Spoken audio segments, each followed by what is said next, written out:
Mamdani is this Democrat who has apparently won the Democrat nomination for mayor of New York. The problem is he's getting the vote of a lot of young people who don't know better or have been indoctrinated or who support him. The irony of this is it's a city with the biggest population of Jews of any other city on the face of the earth, even Tel Aviv. What happens if he gets elected? Do you think most of those Jews are going to stay there? But not just Jews. Do you think a lot of people are going to leave? It's going to depopulate. Businesses will depopulate and leave. And who will fill the void? The radical Islamic elements in our country and perhaps throughout the world. Now let me tell you how gravely serious this is. He is a Marxist running as a democratic socialist and on the Democrat line as well. He is an Islamist who has endorsed a global intifada. Intifada started with the Palestinians, but now all the terrorist groups, is war. And so that means war and terrorism globally. He supports it. When he was confronted with it, he said, no, for Palestinians, that's simply a rallying cry. No, it's not. We had the first intifada and the second intifada, and an awful lot of people lost their lives, mostly Jews, as a result of it. It is a label for terrorism. And he's going on about a global terrorism. And let me tell you what happens if he becomes mayor. You might say, well, he got the Democrat nod, but there's a lot of independent parties now, and we're not sure, but he certainly has the inside track if you're a betting person. You still have the Republican line. You have Curtis Sliwa, who's running. You have the current mayor, Eric Adams, who's running as an independent. You have some others running on these third-party lines, too. The problem is he's getting the vote of a lot of young people who don't know better or have been indoctrinated or who support him, and a lot of Muslims. The irony of this is it's a city with the biggest population of Jews of any other city on the face of the earth, even Tel Aviv, Jerusalem, doesn't matter.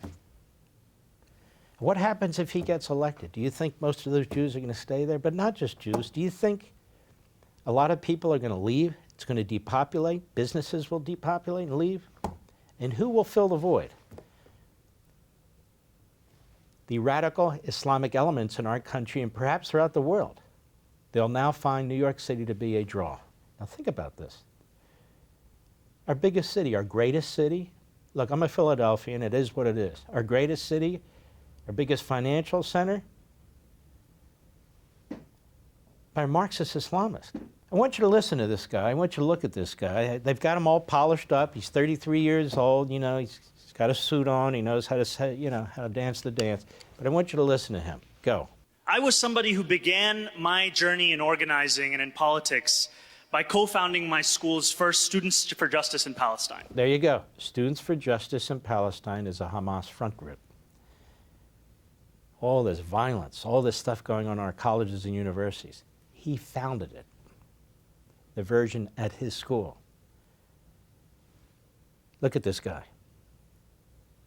He's angry, even though he pretends to be smiling when he's not caught. He's a true believer. He promotes the BDS movement. He says he's going to promote it if he's elected mayor. This is a true believer, right in the heart of New York City. Can you imagine what you feel like if you're NYPD or something like that? I mean, do you think they're going to want to hang around for this guy? And by the way, this is 2023, even though this is posted just a few days ago. Go ahead. The struggle for Palestinian liberation was at the core of my politics and continues to be. And so I struggled to find a home in New York City that could bring that politics in a sense of coherence with the politics I felt around the future of New York City. And here was this organization that endorsed BDS. So here we are, Students for Justice in Palestine and the BDS movement, both of which are terrorist front groups and efforts. Got that? So there you go, out of his own mouth, just a couple of years ago. And yet he gets more votes than anybody else running as a Democrat. Now the problem is Cuomo is a horrific person, let alone candidate. He's got a trail of women who've accused him of, it's not harassment, it's worse than harassment, of touching them and approaching them and so forth and so on. He's got a trail of dead bodies from people who died in nursing homes. So if he was the great savior to fight this guy, obviously it was a huge mistake. But nonetheless, the media report this as a real transition from the old Democrat Guard to the new Democrat Guard. It's not a transition from the old to the new. It's a transition to a guy that supports terrorists, in my humble opinion. He certainly supports their organizations and their front groups. This is what happens when you have open borders. This is what happens when you have lenient immigration over a period of time. People come into the country who have no intention of assimilating into our values. They bring their own hate, their own ideology, their own evil, whatever it is, and they try to project it onto and then impose it onto our society. Remember what I discussed last night about the Islamist mindset? He's got the Islamist mindset. There are many ways to skin a cat, as they used to say. I think one's too many, but you understand the point. You can do it with weapons. You can do it with ballistic missiles. You can do it with atomic weapons. You can do it, whatever. But you can also do it from within. And this is something the Hamas front group CARE has preached over and over and over again. That is how to defeat the United States from within. How do we know that? In 1993, there was a meeting of Hamas supporting individuals in the Marriott Hotel next to the Philadelphia airport. They hatched their strategy, did Hamas, right there, to create an organization in America, it was CARE, as a front group to talk to the media, to sort of look like an Americanized, westernized type of entity, claimed to be the largest civil rights group in America, funded by God knows what, and to leech itself into the society. That's exactly what it's done. Students for Justice in Palestine followed exactly the same path. They have like 300 chapters in our colleges and universities, and they're there to foment riots. Riots. And here they are. The BDS movement is an effort that says we have to destroy Israel economically, choke them off. Can you imagine what this guy would do as mayor in the economic relations between the state of Israel, the city with the greatest Jewish population? This is grave. This is very, very serious. I don't care if you live in Peoria. I don't care if you live in what state you live in, what town you live in. This is a very serious matter.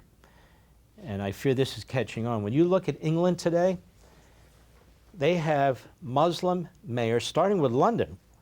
London, which is a massive city. I don't know if it still is. I believe the population of London at one point was bigger than New York. It may still be, even though the country is much smaller than our country. In many of the most significant cities and towns in England, even though the Muslim population represents, it could be about 15% of the population, they have Muslim mayors because they've had open borders. Immigration has changed that country. If you went to London or someplace in England 20 years ago, you wouldn't recognize it today. You wouldn't recognize it. And the violence and the rape gangs against white English girls. Look, I'm telling you the truth. I'm not making this up.